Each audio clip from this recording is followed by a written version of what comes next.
Hey guys, it's Elena. Welcome back to my channel. So today I'm going to show you how to make your very own baby wrap. And this is really good timing for two reasons. Number one of my good friends just had a baby, and number two, I'm pregnant. So I'm gonna be needing one of these. So I'm gonna show you how to make it for a lot cheaper than you could buy it, and you're gonna get two baby wraps out of it, and then I'm gonna show you how to wrap a baby and use it. So I picked up 5 yards of some stretchy fabric from my local Joann's. I got one that was a polyester spandex blend. This one felt particularly soft and luxurious, so that's why I chose it. Plus I liked the yellow look. I think it's cute, and will go for lots of different seasons.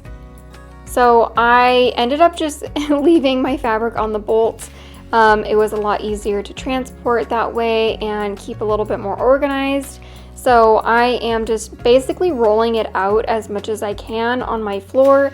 5 yards is a long ways, so I wasn't able to go all the way, but I went as long as I could.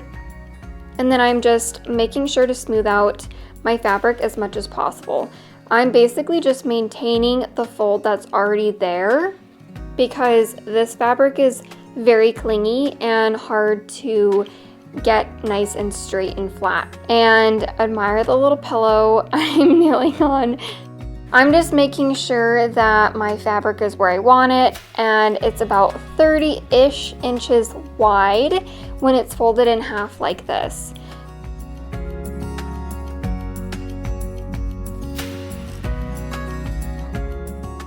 I am going and cutting just straight down the fold that is already there. It's really important to go nice and slow and keep your scissors at an even angle as you go down to not get it all choppy and rigid. You really want to keep that cut as straight as possible. So I went down about halfway, unfolded the rest, and am just picking up where I left off and cutting down the rest of the length of my fabric. Again, just kind of trying to maintain a nice angle with my scissors, and also making sure that there are no lumps or folds or puckers down the width of my fabric.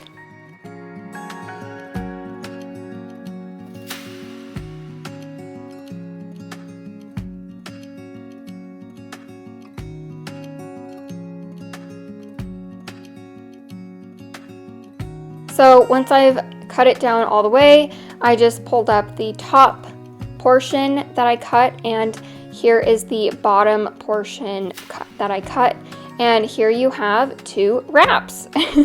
So here is one wrap that I have cut that I'm going to show you how to use. So basically fold it in half so that you can get both ends, and then go back to the center of your wrap and find the center, kind of draw it out a little bit and wrap it around your waist. And then you're going to take one side and just directly go up and over your shoulder.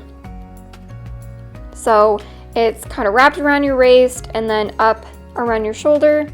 You're going to pull that piece of fabric just straight down and then put your waist fabric over and around your shoulder fabric, and then pull that same piece up and over your other shoulder so that those pieces are now crossing on your back.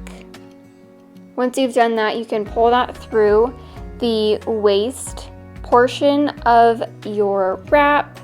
Make sure things are nice and even and feel really comfortable at this point. This is what I was talking about, having it be an X on the back. Again, make sure it's tight and secure, but still comfortable.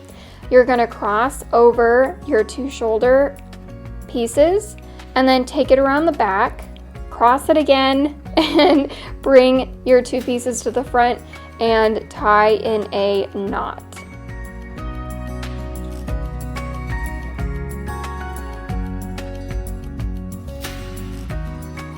I don't have a baby to practice with yet, so I'm using my good friend Barry here as my volunteer. I'm putting my hand through one of the straps and putting Barry's leg and just wrapping that shoulder piece around his bum and making sure that his other leg is free so that I can pull it through the other side, and just doing the same steps. So making sure that the fabric is nice and fully covering his little bum. Then I'm going to take the waistband, not the one that is tied, but the original one that is straight across, and I'm just covering the rest of his back, bum, and legs. And there you go. You can either leave it just like this, or you can tuck Barry. You can tuck Barry's head inside your shoulder so that they can be nice and cuddly, or you can just leave them out. So there you have it, a nice baby wrap. This is secure, and also this is a way cheaper alternative to some of those other places you can get it, which are cute, but also expensive for a strip of fabric. So I hope this tutorial was helpful. Hopefully you guys can make one for yourself and let me know how it turns out for you.